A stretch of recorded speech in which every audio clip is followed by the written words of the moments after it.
out the fight, yeah, bring on all the lightning. Cause I'm looking for a hero, look inside the mirror, I find one. Oh, carry the hurt when it gets too hard, pick it up, dust it off. When I fall down 11, I get up 12, don't need nobody else. Yeah, I can save myself. Welcome back, bold listeners. I'm Mackenzie Gosselin, your host of the Be Bold podcast. Today, I have the pleasure of sitting down with Penny Rummings from Posh Cheeseboard Co. Penny, how are you today? I'm great. How are you? I'm so good, and I'm so excited that you're here today. Me too. Thanks for having me. Absolutely. So first, I want to start off by obviously talking about this beautiful piece of art that we have in front of us that was carefully curated by yourself. So Yes. This is what you do, right? This is what I do full time. Awesome. So do you want to tell us a little bit about kind of how you got into this whole biz? Yeah, it's kind of an interesting story. So I used to own a spa for 14 years, and I also worked for WestJet, and then COVID hit. And so that was a big change in my life. So our spa was closed down a lot of the time. It did reopen and close and reopen and close, but it wasn't very consistent. And then I worked for WestJet. So WestJet ended up letting us all go. Okay. And then I was like, what am I going to do? So I'd been kind of dabbling in the cheese boards for a couple of years, mostly people that I knew, sometimes people that I didn't know, mostly just bigger boards. It wasn't worth it to do like smaller orders. Mm-hmm. So I thought, why don't I start doing porch drop-offs? Because that was the thing during COVID. So I started doing that, and it just kind of took off like wildfire. Wow. And then I got a couple corporate accounts, and so I want to talk a little bit about the concept of launching the business during COVID, because that in and of itself is very bold, right? Yes. That for a lot of businesses actually went the other way. People couldn't start their businesses, couldn't keep them up. So I want to talk about what that was like, because there was a lot of regulations, right? The masks, all the rules and whatnot. So you mentioned porch drop-offs. I would imagine that was no contact. So I kind of want to jump into how you started that with all the regulations, and then you kind of would have went backwards to then people. Now you're actually interacting with people. Like most businesses start with the people and the human contact and not the other way around. So what was that like for you? Yeah, so it was a bit of a challenge. It was exciting for me though, because I didn't want to sit home, and that's what was kind of happening with having the spa closed. So when we started doing the porch drop-offs, exactly, no contact, people loved it. I just left it on their porch. They picked it up. Same with a lot of corporate, because same thing. They were used to having events and they couldn't do events. So they would do a lot of Zoom events, and I would deliver these boards to their houses ahead of time. And then they'd all have a meeting and they'd enjoy together. So cool. That was really great. So it almost bridged the connection then, right? Because now you're sitting at home on a Zoom, not connecting with the people you're working with, but we're all getting that special delivery, and we can all kind of, and food brings people together, right? It sure does. So, it sure does. Okay, let's dive into that. So doing a charcuterie, I love charcuterie. I'm always this is girl dinner, right? A lot of people refer to it as girl dinner. So this is my dinner option. Not as beautiful as this though. So I know it's food, but I also think that this is a version of art. It's expressive, it's bold, it's cool. We've got the flowers, all the goodies. So did you kind of start with that? Was it a passion of curating the art piece to it as well? Yeah. So events and event planning has always been my passion. I've always loved pretty things, especially pink. Pink is kind of what I'm known for. But I've always loved making things beautiful, not only tasting good, but making it look just as beautiful. And I think that's important to me. So that's kind of our signature, is always having the florals, always having the fresh rosemary, just things to kind of up it and make it look beautiful and make people want to dive in. Some people don't want to. They think it looks too pretty, but we absolutely want them to dive in and eat and enjoy. Yeah. Absolutely. So let's talk about that, your branding. I think that was one of the things that I was so drawn to you. Of course, the pink, the bubbly. I love everything that you do, everything that you're about. So your branding specifically, for nobody that's seen it, she's got the coolest logo ever. I wish we did it. I think it's the coolest brand, and it looks exactly like you. It's bubbly, it's fun, it's pink. What was the thought process behind that when you were kind of coming up with the concept of Posh, the pinks, and just, was it really about making it who you were, or have you kind of almost become your brand? Well, it's kind of a bit of both. So the spa that I almost called Posh Pedicure Lounge, and it was very pink. And then when I started this business, I wanted to kind of co-brand it. So I had named it the Posh Cheeseboard Girl, but then I kind of felt like it needed to grow a little bit. It needed to grow up. So I changed it to the Posh Cheeseboard Company, but I loved my logo. The girl is, she's me for sure. She literally looks like you right now, I'm pretty sure, with the curled hair, the pink, so right? I do love her. So again, I love all things pink and feminine, and she is me. So I've always kept her, even though I changed the name a bit, but. So does it still do you still own the studio? Sorry. No. So I sold the spa 3 years ago, I think it is. Okay. And then I had done some overlapping for a bit, and then I was like, I got to do this. So I ended up renting a commercial kitchen, and then I ended up saying, this isn't big enough. I ended up buying a space. So I do have a shop on Bathurst, just on the outskirts of downtown, and I have a storefront, and I have 2 commercial kitchens, and then I rent out my back kitchen to 2 bakers. So I have baking on site now as well, which is great. I just tell them what I want made for me to complement my boards, and it's amazing. I love it. So I have been to your store, and it's so feel good when you walk in, right? So one of the things like with our branding background that I always say to people is like, you should feel like you should feel at home when someone's walking into your storefront. It should feel like who the owner is, who the social media representation is, and it's kind of cohesive. And I would say like you guys have done a very good job at that. Like when you walk in, I've walked in not hungry before. Like I've just had lunch, and then immediately like I'm hungry now because it's just so well displayed and it feels good in there. Yeah, so we follow the pink through right into our kitchen. We have a chandelier. The health inspector comes by and he's like, I've never seen a kitchen like this before. But we love the branding. I have, I don't think there's one on this board, but we have a little custom logo chocolate with the logo.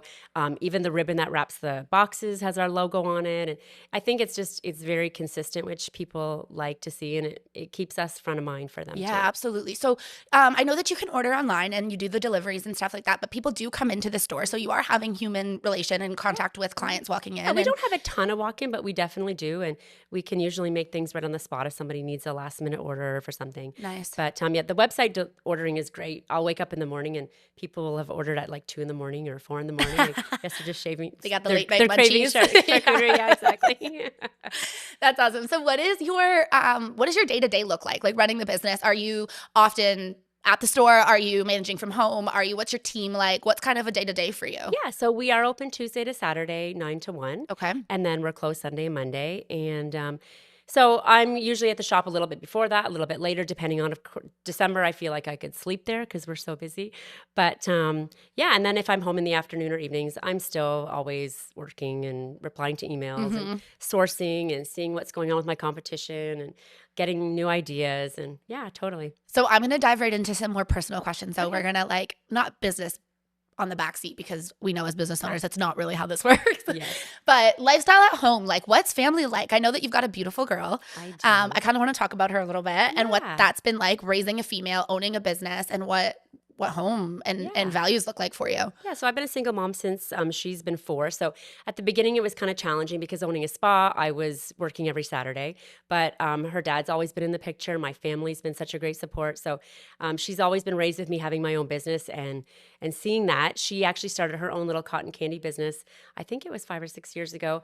And then it progressed. Now she does DJing and she's doing amazing at that. And I love being a role model to her and showing her what she can do having her own business as well. Especially. And I feel like it's kind of so she's 21. Yeah. Okay. So having been 21 and in my 20s, I think it's cool to see because I'm sure she idolizes you and looks up to you. But then you're also kind of building a little version of yourself in the same way, but she seems to have a completely different creative outlook than you, right? Like music is different. And how does that work back and forth? Like, are you learning a lot from her? Is she learning a lot from you? Do you feel like you're kind of has your relationship involved mother-daughter being in her 20s now that she's becoming a woman? She is an old soul, and I feel like I learn from her daily.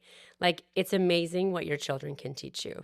And I mean, I'm sure over the years I've taught her so much as well. But yeah, she's just the love of my life. And I love that I'm seeing her grow up and experience new things. She's starting to travel on her own. She's 21 and she's been to 21 countries. So we do a lot of traveling. Yeah. Wow. And I have loved having her experience that. It's kidding. Amazing, yeah. I look up to her now. That's cool. Not that I didn't before, but wow, 21 countries, 21 years old. That's incredible. I love that. So do you guys do a lot together? We do. Yeah. She has a new boyfriend. So she's starting to drift a little away, but I love it for her. I love him and I love them together. And I still get my time with her. Amazing. And yeah, we're very close. So it's I love that. So building your business, was it a lot of referrals, because you're from London? Did you grew up in London? Yes. Okay, so I want to talk about your connections in London. Was a lot of it referral based? Did you start that way, or was it a little bit more cold calling for you? No, it was a lot because I had the spa for 14 years. I had a big database, I guess, to advertise to as well. It was kind of a lot of cross promotion at the beginning. But yeah, I do know a lot of people from that, and just I was in a lot of networking groups and stuff like that as well. And I don't do, like, I would say the very, very minimal advertising. It's almost all referrals and word of Yeah, mouth. wow. So I've been very blessed with that. I will say, like, that is something that's very humbling and encouraging, like, because especially being that you started in COVID, like, that in and of itself was a hard time to start a business, which I've mentioned. But then also a lot of people getting started, I think, for anybody that's listening, right, like, our audience very much is women empowerment, and they want to hear the women's story behind it. But it's also about talking about getting started and how you got started. And I want to talk about, like, roadblocks, if there were any for you, especially being, like, my business also was very much referral based. And so one of the polls that, like, I know that I'm blessed to be able to say that, because that's not everybody's good fortune to be able to have a network that supports you, right? Yes. So I want to kind of talk about that, and I don't know your story, so I'm excited to ask this question myself. Were there any challenges getting started, like getting business at all, even though it was, like, very much friends for referral support? Yeah, you know what? It really wasn't.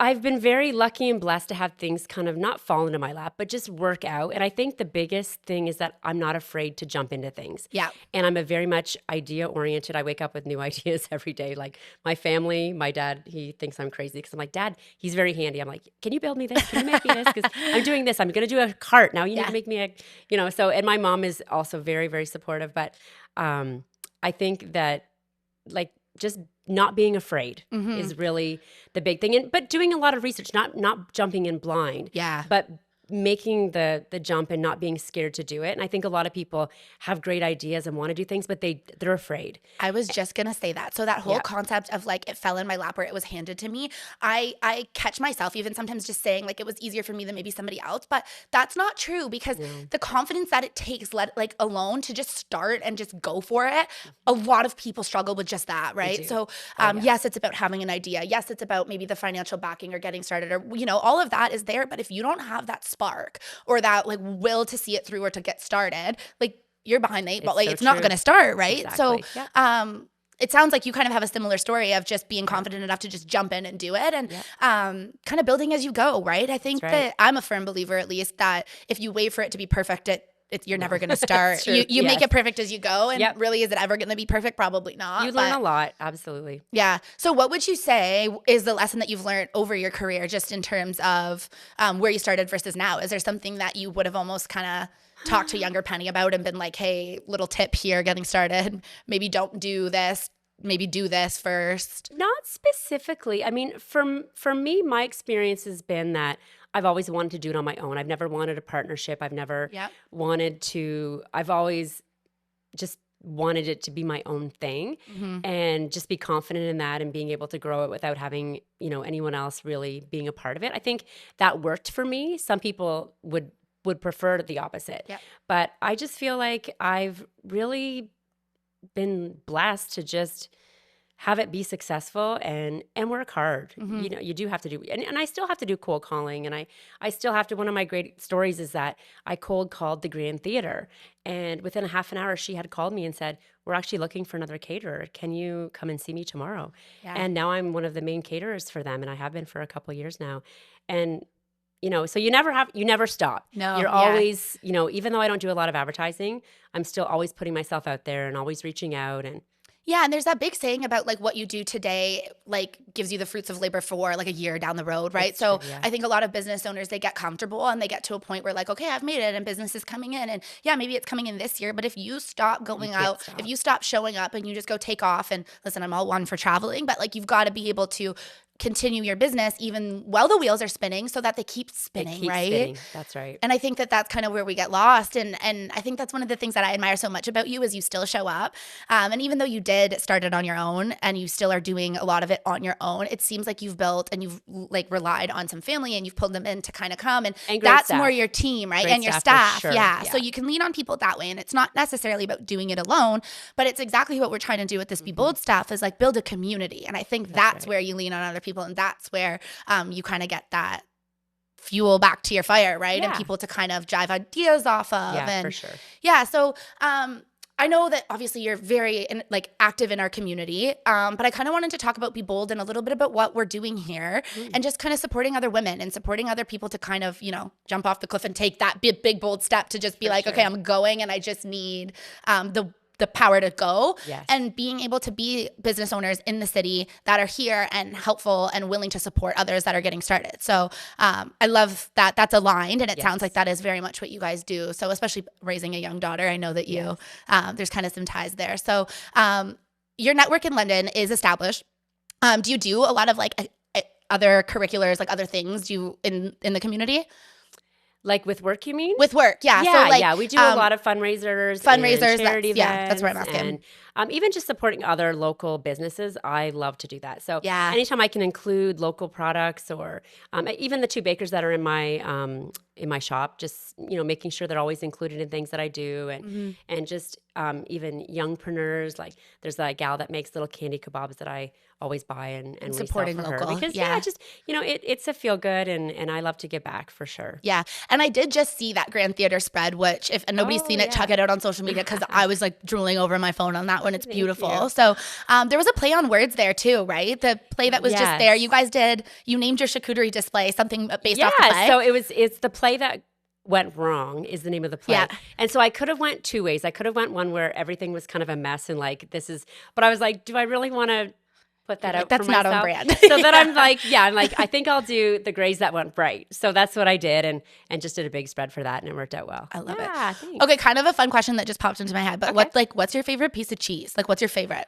And are you? I kind of want to know, and I feel like there's probably people that want to know. Well, I'll tell you, I like a lot of cheese. There is one on this tray that is a savory onion cheese. It's by Castello. You can buy it at most grocery stores, but it's the only cheese that every time I open my email, someone has a picture with it circled, and they're like, what is this cheese? Or if I'm at an event, what is this cheese? It's always, always, always that one. I didn't even think about that. So can so people good. customize, or they just put in a request? So we have 2 options. We have the regular option, which is great, good, and I always like to do an assortment of soft, hard, sharp, mild cheese.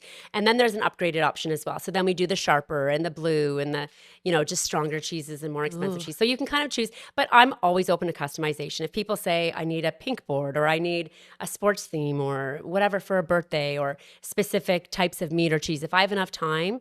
And again, for dietary, we do pork-free, halal, vegan, vegetarian, gluten-free. So we really try to accommodate everybody. And just inclusive, can do it for any kind of event, any dietary. I love that. I think that's where we need to go. And I think the creative outlet, so it is a very creative thing that you're doing. And then I feel like I'd get excited to be able to be okay, I've never tried this before, but I'm going to do it. And have you had any daunting projects that you've taken on, and what are they what was a weird request? Have you had one? I'm trying to think of something specific, but there's been a lot. There's been some where I have to do a lot of research. And the Grand Theater is a good example because I have to try and incorporate into each play. So sometimes it's harder than others to come up with great ideas, but I usually tend to put out the feelers and chat with some people, or I'll wake up at 3 a.m. and I'm like, oh yeah, this is what I'm going to do. Yeah. So, but I can't think of a specific really different request, but there has been somewhere I've had to put some work into it. Are you a night owl? I'm just asking this. I'm just so intrigued by you, so I'm asking kind of some personal weird really. questions now. I'm but pretty standard 11 to 7 sleeper, but I often will wake up in the middle of the night with an idea. See, and is that a creative person thing? I feel like it must be, because anybody that's that I've interviewed or met that's in a creative, it comes to you at night. And so even relationships, right? I'm talking partners, kids, whatever that relationship looks like to you. Is that daunting sometimes, where you're just I have an idea, I've got to get it out? Because the clock doesn't stop sometimes for people like us, right? Owning a business, but also with a creative mind. And has that been a challenge for you at all? Probably not. I mean, people have to recognize that when you own your business, you're probably on your phone, you're working a lot more. But it doesn't seem like work to me. I'm so passionate about it. I love it so much, even if I'm on vacation. But that's why I can vacation so much, is that I might have to take 2 or 3 hours where I have to be available. I have to put the work in. But that's how I'm able to do what I do. And so, it's probably kind of tough on some of the people that are around me sometimes, but they have to go into it knowing this is what to expect. Yeah, this is my life. It sounds like you're very confident in that, and you're I'm, and it's flexibility, and that's kind of the selling point, is I can be available for my kids' thing on Tuesday at a whatever time, because maybe I have to pick up, or I'll work and get it done in an after hour. So I think it sounds like you've leaned into that flexibility. And so would you say you are when people say business and personal life should be split, do you believe in that, or do you believe it's kind of ebb and flow and you I are feel like it's just a good balance, Yeah. right? And you give and take, and every day is going to be a different day. But I feel like I have it pretty much under control. Yeah. And every day is like, I don't, like I said, other than Christmas, every day is kind of a shorter work day for me. But then I am still on the clock, after hours. But it's so rewarding. Yeah. I love it. Yeah. I love it. I just love everything that you're about. Like, I'm inspired by you. So that's why I really wanted to have you on this episode, to be able to thank you. kind of inspire other people. I think like you've totally got your branding figured out. You've got your business, and it's just really about giving back now and kind of getting the working now so that the wheels keep spinning in years to come. But yeah, and I don't really want to like franchise or get much bigger. Like, Yeah, I think I'm that's at a- a really great, for my age and where I'm at in life, I feel like this is a really great balance. yeah. So And is it something that your daughter is interested in at all, or has she completely paved her own way? Because 21's still like, she's not right now. She's still searching. She's Yeah. gone back to Fanshawe. She's taking pre-media right now. So it kind of goes with the DJ and, kind of Yeah. this as well. But I don't think she really knows. But I think as she gets older, she has dabbled and helped me out. And Yep. and when I need her in the shop, her and her girlfriends will come in and do some prep. And fun. so, and we always have fun. But it'll be interesting to see. I'm not sure. Yeah. I'm not sure. But it sounds like she's like you in the sense that she's like found something that she's passionate about, and she's gonna follow it until she's gonna give it her all, whatever it is. So, and I think that that's what this is all about. So it sounds like I'm gonna have your daughter on for an episode. Yeah, you totally should. You totally should. Yeah, if she would love to, if she would want to come and take yeah, after she her mom, would, I'd love to yeah. have her, because I think that would be cool to see too. So I want to kind of wrap it up and just talk a little bit about Be Bold, what the values are here. So about us and about Be Bold is really to have a network of women entrepreneurs in the city that are here to kind of answer questions and help others get started. So I wanted to leave this off with a question and ask you, if you were maybe in a younger version of yourself, or if you were speaking to somebody who's scared to take that step, they want to start out on their own, maybe they don't know what it is they want to do yet, maybe they do, but they're scared. What would you leave them off with? Like, what would be that piece of golden? Well, I actually have, even more so lately, had a few people that have approached me with some business ideas. Yeah. And I'm always happy to sit down with them and just kind of not be the devil's advocate, but kind of go through the what ifs, because everybody thinks they have a great idea, but they might not. Yeah. They might. But I think they need somebody that's got some business background, that's been in business for a while, that can kind of just encourage them and maybe give them the not so good, things that they maybe even just need to research or look into a little bit more before they take that jump. And I'm always open to anybody that would ever want to chat about, business and, Getting started. and getting them some support and kind of just directing them and leading them and giving them the lowdown on what it's like. I love that. And we do wear all the hats, right? And I think that that's something I would have told my younger self, is just like, and I still tell myself that every day, like, we're the accountant. You're doing Yes, all the things, you and are like doing it's the everything. not so glamorous, right? So Yeah. we sit here with these beautiful brands, and we get to love what we do, but the behind the scenes is really what we want to talk about too, and show the not so nice stuff, and build the community that, when you're having that bad day, or that day that you want to throw it all in, and be able to support each other through that, and say, hey, like, I did it, I got through it. And Yeah, and like until you're very successful, there's a lot of jobs that you may not like doing. But then as you grow and you get bigger and more successful, you can kind of a good start point. shifting those and getting other people to help you out with that, which is I nice. love that. Yeah. Well, I love everything that you do, everything that you stand for, and I'm so happy that you're a part of what we're doing here at Be Bold. you. And thank you for being here today. for having yes, me. I'm Mackenzie Goslin, the host of the Be Bold podcast. You can find us on YouTube, Spotify, and Rogers TV. So thank you all for watching.